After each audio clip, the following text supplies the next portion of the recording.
Good morning students, welcome to SR biology online classes. My name is Sampat Rajnagar. तो इस chapter में अपन ने male reproductive system complete हो गया, फीमेल रिप्रोडक्टिव सिस्टम स्टार्ट हो चुका है। और फीमेल रिप्रोडक्टिव सिस्टम में अपन ने फीमेल रिप्रोडक्टिव सिस्टम का डायग्राम बना लिया है और ओवेरी में अपन ने स्टार्ट कर दिया है। ओवेरी में भी ओवेरी का डायग्राम कंप्लीट हो गया है, ठीक है। ओवेरी में भी हमने प्राइमरी फॉलिकल के बारे में स्टडी कर लिया है और प्राइमरी फॉलिकल के बाद आज स्टार्ट करेंगे सेकेंडरी फॉलिकल किस प्रकार से बनता है, द्वितीयक पुटक किस प्रकार से बनता है, द्वितीयक पुटक से तृतीयक पुटक मतलब ग्राफियन फॉलिकल किस प्रकार से बनती है, तो उसके बारे में आज देखते हैं, जिसे बोला जा रहा है द्वितीयक पुटक। किसकी बात कर रहे हैं? द्वितीयक पुटक,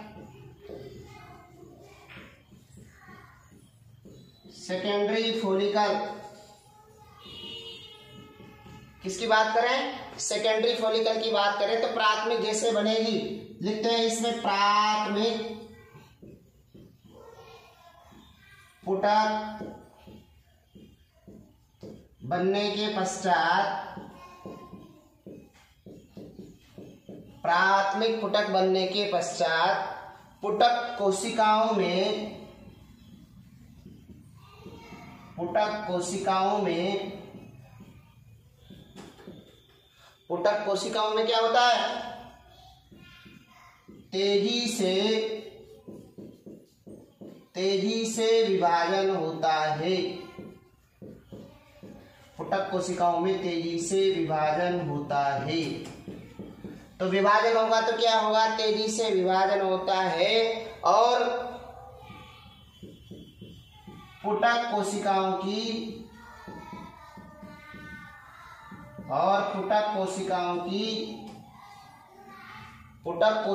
की 3 से 4 पंक्तियां या रोज बन जाती है। कितने बन जाती? 3 से 4 पंक्तियां बन जाती है। 3 से 4 पंक्तियां बन जाती है और इन पुटक कोशिकाओं के आवरण को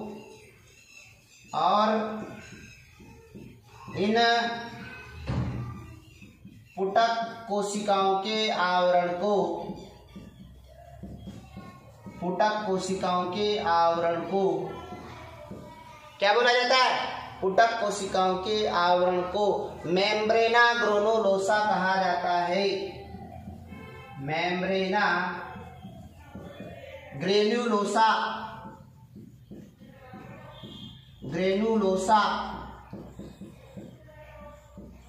मेम्ब्रेना ग्रेनुलोसा कहा जाता है। क्या कहा जाता है? मेम्ब्रेना ग्रेनुलोसा कहा जाता है। इस अवस्था में मेम्ब्रेना ग्रेनुलोसा की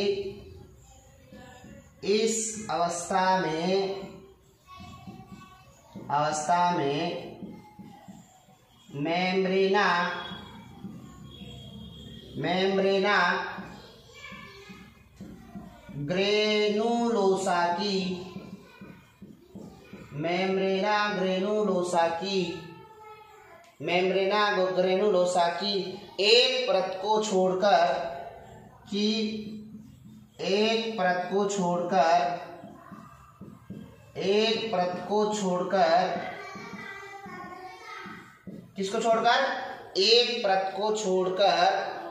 शेष परतें एक स्थान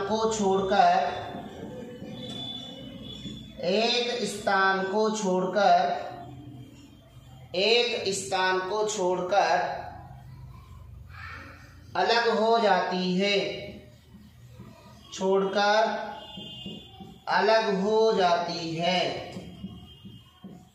क्या हो जाएगी? अलग हो जाएगी, जिससे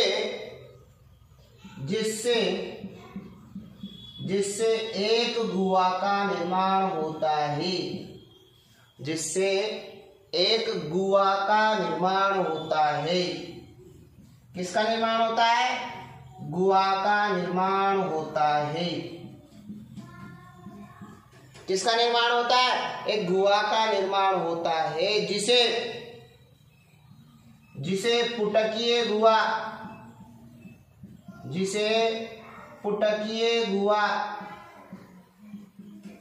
या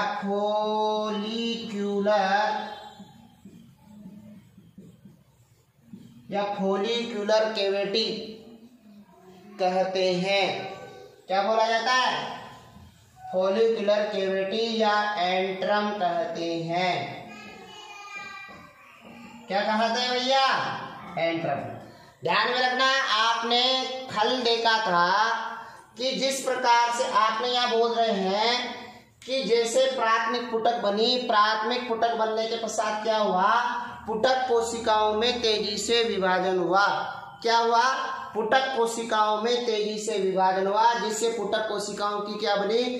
3 से 4 पंक्तियां बन जाती है। पुटक कोशिकाओं की क्या बन जाती है?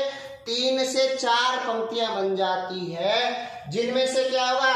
इन 3-4 पंक्तियों में से इन पुटक कोशिका, और जो 3 से 4 पंक्तियां बनी उन पुटक कोशिकाओं के आवरण को क्या बोला? मेम्ब्रेना ग्रेनुलोसा बोला। और इन मेम्ब्रेना ग्रेनुलोसा में से केवल एक परत को छोड़कर शेष परतें अंदर की ओर चली जाती है। शेष परतें क्या हो जाती है? वहां से अलग होकर के अंदर की ओर धस जाती है, और जो प्राइमरी साइट है उसको चारों ओर से घेर लाती है, वहां डेंस हो जाता है, और वहां पर एक स्पेस बन जाता है, एक खाली जगह बन जाती है, जिसे क्या बोला जाता है? पुटकीय गुहा या एंट्रम कहा जाता है। इस प्रकार से अपन ने डायग्राम में वहां पर देखा था। डायग्राम में फिर भी थोड़ा सा आपको बता देता हूँ कैसे बनी थी। जैसे ये आप कर दो, ये इमेजिनरी एक डायग्राम है। यहाँ पर इस प्रकार से अपन ने कोशिकाएं बना दी। ऐसे 3-4 परतें थी, लेकिन बाद में क्या हुआ? ये कोशिकाएं अंदर की ओर चली गई और बीच में ये केंद्रक बन गया, और जितनी भी कोशिकाएं थी वो सेंटर में आ गए, और सेंटर में आकर के इस प्रकार से गुहा का निर्माण कर लिया। ये वाली जो गुहा है इसको अपन ने क्या हो रहा है? एंट्रम कहा। और यहाँ पर जितनी भी परतें थी वो अंदर की ओर आ गई, मतलब केवल एक परत को छोड़कर की शेष परतें क्या हो गई?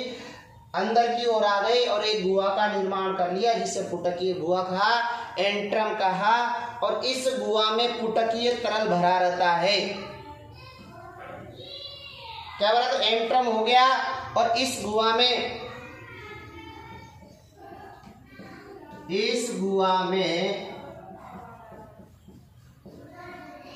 में एक तरल भरा होता है। क्या भरा रहता है? इस गुहा में एक तरल भरा होता है, एक तरल भरा होता है, जिसे पुटकीय तरल क्या बोला जाता है? पुटकीय तरल या लिक्विड, LIQUR, लिक्विड फोलिकुलस, लिक्विड फोलिकुलस कहते हैं। क्या बोला जाता है? लिक्विड फोलिकुलस कहा जाता है। और इस पुटक को क्या बोला जाता है? जैसे ये बन जाता है, इस पुटक को ग्राफियन पुटक कहते हैं। क्या बोलते हैं? ग्राफियन पुटक कहा जाता है। ध्यान में ने, ये स्टार्टिंग में बनने वाले पुटक है। अभी इसमें और चेंजेज होंगे और डेवलपमेंट होंगे। ये स्टार्टिंग में जो बनने वाली पुटक है वो एक प्रकार से कौन सी पुटक हो गई? ग्राफियन पुटक हो गई। और ध्यान में रखना, फिर यहाँ से ये ग्राफियन पुटक की एक प्रकार की तृतीयक पुटक होती है। पहले बनने वाले जो प्राथमिक पुटक से द्वितीयक पुटक बन गए, उसमें थोड़ा सा चेंजेज हुआ, और चेंजेज होने के बाद ये ग्राफियन पुटक में चेंजेज हो गई। अब यहाँ पर जो ग्राफियन पुटक होती है ना, वो एक प्रकार से तृतीयक पुटक ही होती है। ठीक, आगे देखते हैं। मैच्योर ग्राफियन फॉलिकल का डायग्राम है। इस मैच्योर ग्राफियन फॉलिकल का जो डायग्राम है, आपने देखा कि इसमें एंट्रम को दर्शाया हुआ है, साथ साथ में सेकेंडरी उस साइड में न्यूक्लियस को दर्शाया हुआ है। तो आप अपन बोल सकते हैं जो तृतीयक पुटक होती है उस तृतीयक पुटक को क्या बोला जाता है, ग्राफियन फॉलिकल बोला जाता है। और ये ग्राफियन फॉलिकल का पाया जाना जो स्तनधारी होते मेमल्स होता है उनका एक स्पेशल कैरेक्टर्स होता है। अपन बात करते हैं जैसे पुटकीय गुहा बन जाती है। पुटकीय गुहा बनने के पश्चात क्या होता है, कोशिका की जो परत जोना पेलुसिडा से सटी हुई रहती है, जुड़ी रहती है, वो उसे बोला जाता है क्यूमुलस। जैसे ये जोना पेलुसिडा का आवरण है, इस जोना पेलुसिडा के इसको पूरा को सेकेंडरी उस साइड बोला जाता है। इसके बाहर की ओर जो आवरण पाया जा रहा है उसको जोना पेलुसिडा बोलते हैं, ठीक है, पारदर्शी आवरण। अब जोना पेलुसिडा के बाहर जो पुटकीय कोशिका आवरण है जो कि जोना पेलुसिडा से क्या होती है, सटी हुई रहती है, उसे बोला जाता है क्यूमुलस ऊफोरस कहा जाता है या क्यूमुलस ओवेरिकस कहा जाता है। क्यूमुलस ऊफोरस या क्यूमुलस ओवेरिकस कहा जाता है। और ध्यान में रखना, इसके अलावा जिस स्थान पर से पुटक कोशिकाएं पृथक नहीं होती है, इसके अलावा जिस स्थान पर पुटक कोशिकाएं, यहाँ पर ये पुटक आप कह सकते हो कि ऐसी कोशिकाएं आए, इसके पश्चात क्या होता है, इसके अलावा जिस स्थान पर पुटक कोशिकाएं यहाँ से पुटक को, ये तो पुटक कोशिकाएं अलग भी हो जाती है, लेकिन ऐसी कोशिकाएं हैं जब ग्राफियन फॉलिकल फट भी जाए फिर भी वहां से कुछ पुटक कोशिकाएं क्या हो, वहां से सेपरेट नहीं हो, अलग नहीं है और वहां पर ही स्थान से जुड़ी हो, पृथक नहीं हो, तो ऐसे इस जगह को अपन क्या बोलते हैं, डिस्कस प्रोलीजिरस कहा जाता है। क्या बोला जाता है, डिस्कस पोलिजरस कहा जाता है, अंडधर चक्रिका कहा जाता है। इसके पश्चात क्या होगा, क्यूमुलस ओवेरिकस या क्यूमुलस जो ओफोरस है वो क्या करेगी, अपने भीतर की ओर हाइल्यूरोनिक अम्ल की एक परत बनाती है। इसके अंदर भी एक और परत बनेगी जिसे क्या बोला जाता है, उसके अंदर की ओर एक और परत बनेगी जिसे बोला जाएगा, जिसे एक उभारनुमा अंदर की ओर साथ में आप कह सकते हो भीतर की ओर लंबा एक उभारनुमा संरचना रहेगा। क्यूमुलस जो ओवेरिकस है उसके बाहर की ओर एक उभारनुमा संरचना बनेगी जिसे कोरोना रेडिएटा कहा जाता है। इसके पश्चात प्राइमरी oocyte में क्या हो जाता है, मियोसिस हो जाता है, जिसके पश्चात सेकेंडरी oocyte बनती है और ये सेकेंडरी oocyte होती है हैप्लोइड होती है। उसके पश्चात क्या, संपूर्ण संरचना के बाहर की ओर थीका एक्सटर्ना और थीका इंटरना दो आवरण पाए जाते हैं। थीका एक्सटर्ना और थीका इंटरना दो आवरण पाए जाते हैं और ये पूरी की पूरी एक तरह से ग्राफियन फॉलिकल है, तृतीयक पुटक है। इस थीका एक्सटर्ना और थीका इंटरना का निर्माण संयोजी जो उत्तक होता है, अंडाशय का जो संयोजी उत्तक होता है और वो स्ट्रोमा होता है, उससे इसका इन दोनों का निर्माण होता है। और ध्यान में रखना, जैसे ग्राफियन फॉलिकल बन जाती है तो ग्राफियन फॉलिकल बनने के पश्चात जो LH हार्मोन होता है उस LH हार्मोन के प्रभाव से क्या होता है, यहाँ से सेकेंडरी oocyte बाहर निकलती है और सेकेंडरी oocyte बाहर निकलने के पश्चात एक विशिष्ट संरचना बचती है जिसे कार्पस ल्यूटियम कहा जाता है। और ये कार्पस ल्यूटियम क्या करती है, ध्यान में रखना, जो एक तरह से जो बोला जाए तो कार्पस ल्यूटियम एक अंतःस्रावी ग्रंथि के रूप में काम करती है, अंतःस्रावी कोशिका के रूप में कार्य करती है। और कार्पस ल्यूटियम जैसे ही निष्क्रिय हो जाता है तो उस कंडीशन में कार्पस ल्यूटियम कार्पस एल्बिकेंस में परिवर्तित हो जाता है। किसमें परिवर्तित हो जाता है, कार्पस एल्बिकेंस में परिवर्तित हो जाता है, जो अंत में नष्ट हो जाता है। लेकिन कभी कभी क्या होता है, जो माताएं होती है उनमें प्रेगनेंसी हो जाती है तो उस दौरान क्या होता है, जो जैसे प्रेगनेंसी हो जाती है तो जो कार्पस ल्यूटियम होता है ना, पूरे प्रेगनेंसी के दौरान क्या होता है, पूरे दौरान बना रहेगा, क्योंकि जो कार्पस ल्यूटियम होता है उसके द्वारा किसका सिक्रेशन किया जाता है, प्रोजेस्टेरोन हार्मोन का स्त्रवण किया जाता है। तृतीयक पुटक में क्या होता है कि जो पहले अपने डायग्राम बनाया, अब देख रहे हैं कि जो ग्राफियन फॉलिकल होती है उस ग्राफियन फॉलिकल एक स्तनधारियों का एक विशिष्ट लक्षण है, क्योंकि जो मैमल्स होते हैं उनमें ग्राफियन फॉलिकल्स मेनली पाई जाती है क्योंकि यही मेन होती है। और पुटकीय, जैसे पुटकीय गुहा बन गई, पुटकीय गुहा बनने के पश्चात क्या हुआ, पुटक कोशिका की जो परत जोना पेलुसिडा से जुड़ी हुई है, जोना पेलुसिडा से सटी हुई है, उसे क्या बोला जाता है? क्यूमुलस ओवेरिकस कहा जाता है या क्यूमुलस ऊफोरस कहा जाता है। इसके अलावा जिस स्थान पर पुटक कोशिकाएं अलग नहीं होती, जिस स्थान पर पुटक कोशिकाएं अलग नहीं होती है उसको क्या बोला जाता है? डिस्कस प्रोलीजेरस कहा जाता है। इसके पश्चात क्यूमुलस ओवेरिकस अपने बाहर की ओर एक लंबा उभारनुमा हाइल्यूरोनिक अम्ल की एक परत बनाता है जिसे बोला जाता है कोरोना रेडिएटा कहा जाता है। क्या बोला जाता है? कोरोना रेडिएटा कहा जाता है। इसके पश्चात क्या होता है? जो प्राइमरी oocyte होती है उस प्राइमरी oocyte में मियोसिस होता है और प्राइमरी oocyte में मियोसिस होने से द्वितीयक oocyte बनती है। क्या बनती है? द्वितीयक oocyte सेकेंडरी oocyte बनती है जो कि क्या होती है? अगुणित होती है। सेकेंडरी oocyte बनने के पश्चात जो कि अगुणित होती है, इसके पश्चात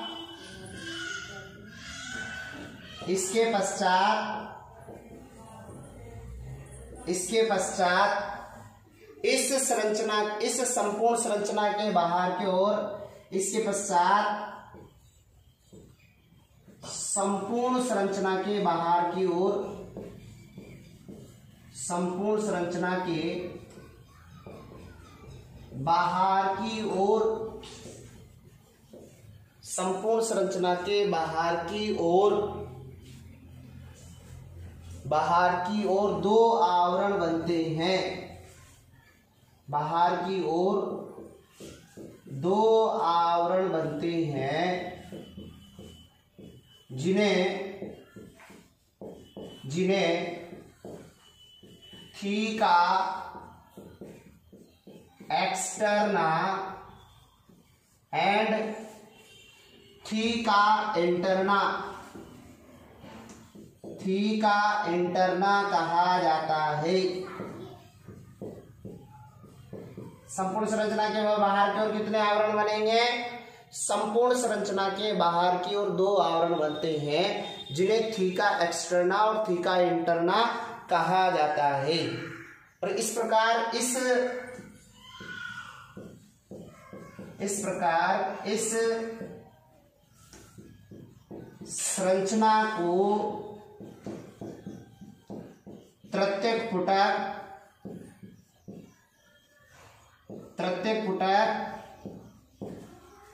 या परिपक्व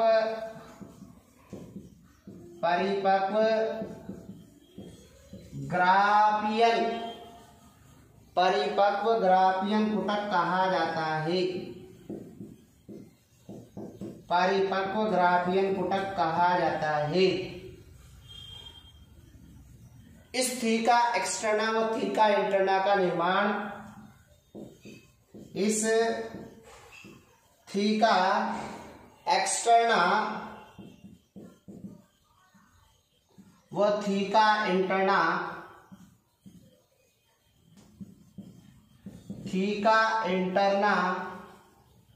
का निर्माण थीका एक्सटर्ना व थीका इंटरना का निर्माण अंडाशय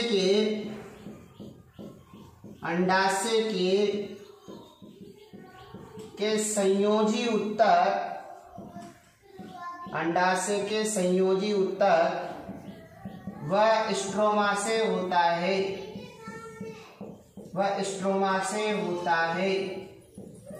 संयोजी उत्तक व स्ट्रोमा से होता है। किससे होता है? संयोजी उत्तक व स्ट्रोमा से होता है। अब क्या होगा? ग्राफियन फुटिका में क्या बोले? ग्राफियन फॉलिकल में LH हार्मोन के प्रभाव से LH हार्मोन के प्रभाव से ओव्यूलेशन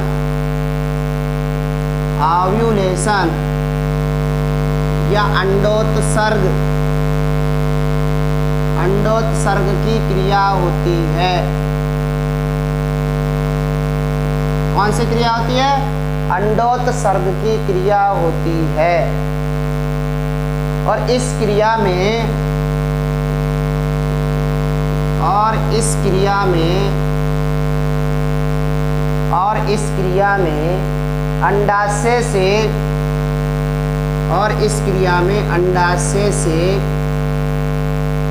अंडाशय से सेकेंडरी oocyte बाहर निकलती है।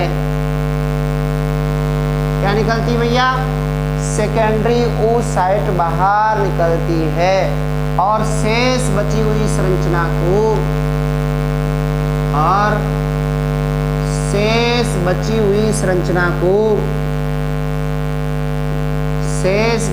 संरचना को कार्पस ल्यूटियम कहा जाता है। क्या कहा जाता है? कार्पस ल्यूटियम कहा जाता है।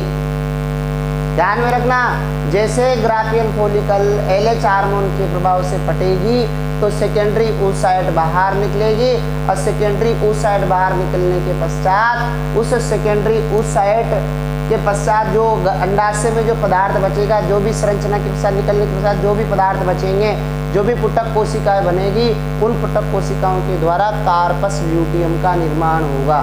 ध्यान में रखना, ये कार्पस ल्यूटियम होती है ना, वो एक तरह से अंतःस्रावी ग्रंथि के रूप में काम करती है। आगे देखना, यह कार्पस ल्यूटियम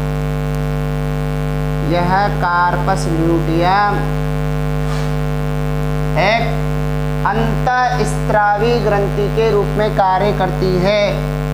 एक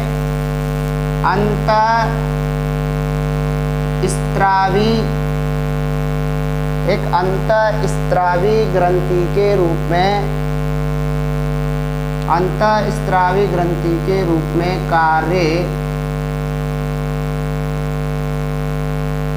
एक अंतःस्रावी ग्रंथि के रूप में कार्य करती है।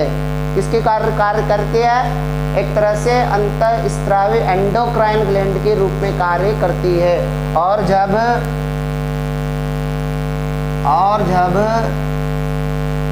यह कार्पस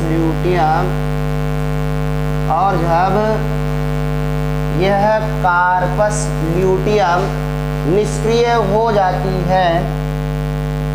कार्पस ल्यूटियम क्या हो जाती है? कार्पस ल्यूटियम निष्क्रिय हो जाती है। जब कार्पस ल्यूटियम निष्क्रिय हो जाती है तो इससे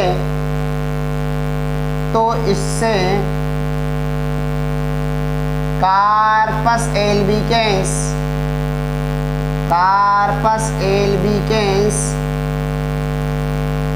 किसका निर्माण? कार्पस एल्बिकेंस बनता है। कार्पस एल्बिकेंस बनता है जो अंत में नष्ट हो जाता है। जो अंत में नष्ट हो जाता है। क्या हो जाएगा? अंत में नष्ट। तो क्या बोला? जैसे ग्राफियल फॉलिकल बनी, ग्राफियल फॉलिकल बनने के पश्चात LH हार्मोन के प्रभाव से अंडोत्सर्ग हुआ, मतलब ओव्यूलेशन हुआ, मतलब उससे सेकेंडरी oocyte बाहर निकला, जो सबस्टेंस बचा उस सबस्टेंस को क्या बोला अपन ने? Corpus luteum. कार्पस ल्यूटियम भी क्या होगा? कार्पस ल्यूटियम कुछ टाइम तक मैच्योर रहेगा, उसके बाद कार्पस ल्यूटियम भी डिस्ट्रॉय हो जाएगा और डिस्ट्रॉय होने के पश्चात वापस उससे कार्पस एल्बिकेंस संरचना बनेगी जो बाद में क्या हो जाएगी? नष्ट हो जाएगी। क्या हो जाएगी? नष्ट हो जाएगी। कार्पस ल्यूटियम बनने के पश्चात क्या होता है? जो कार्पस ल्यूटियम होती है, कार्पस ल्यूटियम की जो कोशिकाएं होती है, उन कोशिकाओं को ल्यूटियल कोशिका कहते हैं। और इनके कोशिका जो द्रव होता है, ल्यूटियल कोशिकाओं में जो कोशिका द्रव्य होता है उसमें पीले रंग की कणिकाएं पाई जाती है। कौन सी कणिकाएं पाई जाती है? पीले रंग की कणिकाएं पाई जाती है, जिन्हें ल्यूटिन कहते हैं। और इसके द्वारा कौन सा हार्मोन का स्राव होता है? ध्यान में रखना, आप डायरेक्ट भी बोल सकते हो कि कार्पस ल्यूटियम के द्वारा प्रोजेस्टेरोन हार्मोन का स्त्रवण होता है। और ये प्रोजेस्टेरोन हार्मोन क्या करता है, गर्भाशय की दीवार को मेंटेन करने का काम करता है, रिपेयरिंग करने का काम करता है, उसको नियमित रेगुलर मेंटेन करने का काम करता है। और इसकी सहायता को क्या, इसकी सहायता से क्या होता है, इसकी सहायता से क्या होता है, आप कह सकते हो इसकी सहायता से चिपचिपा बनाता, और इसकी सहायता से क्या होता है, चिपचिपा बनता है। क्या बनता है, चिपचिपा बनता है।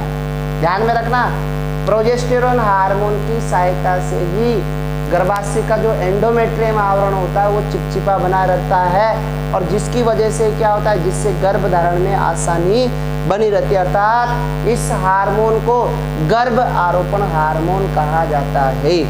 और यहाँ पर थीका इंटरना है, ग्राफियन जो फोलिकल्स होती है उसके द्वारा एस्ट्रोजन हार्मोन का स्त्रवण होता है। ध्यान में रखना, फोलिकल के द्वारा जितने पुटक कोशिकाएं होती है उनके द्वारा, क्योंकि पुटक कोशिकाओं के निर्माण करने के लिए फोलिकल्स का बनना जरूरी है, तो फोलिकल्स के थ्रू भी एस्ट्रोजन हार्मोन का स्त्रवण होता है, और थीका इंटरना के द्वारा भी एस्ट्रोजन हार्मोन का स्त्रवण होता है। फैलोपियन नलिका, फैलोपियन नलिका प्लस गर्भाशय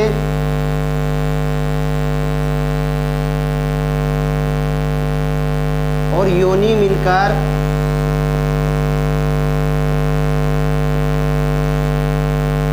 कौन कौन से, फैलोपियन नलिका जिसे अंडवाहिनी, गर्भाशय और योनि मिलकर सहायक नलिकाएं बनाती है। क्या बनाती है, सहायक नलिकाएं बनाती है। क्या बनाएगी, सहायक नलिकाएं बनाएगी। ध्यान में रखना, जो अंडाशय होता है वो डायरेक्ट अपन बोल दें कि जो अंडाशय होता है वो मादा के उदर, आप अपन बोल दें कि मादा मनुष्य का अंडाशय उदर गुहा में पाया जाता है। कहाँ पाया जाता है, उदर गुहा में पाया जाता है। ये तो अपन जानते ही है, जो मादा मनुष्य होता है, मादा मनुष्य का जो अंडाशय होता है वो कहाँ पाया जाता है, उदर गुहा में पाया जाता है। और इन अंडाशय के आधार को, और इन अंडाशय के आधार को, और इन अंडाशय के आधार को क्या बोला जाता है, हाइलम कहा जाता है। क्या बोला जाता है, अंडाशय के आधार को हाइलम कहा जाता है। अंडाशय के आधार को क्या बोला जाता है, हाइलम कहा जाएगा। और ध्यान में रखना, इस आधार से मीजोवेरियम तंतु, कौन से तंतु, मीजोवेरियम तंतु निकलते हैं। कौन से निकलते हैं, मीजोवेरियम तंतु निकलते हैं। कौन से तंतु निकलेंगे, मीजोवेरियम तंतु निकलते हैं, जो क्या करते हैं, जो अंडाशय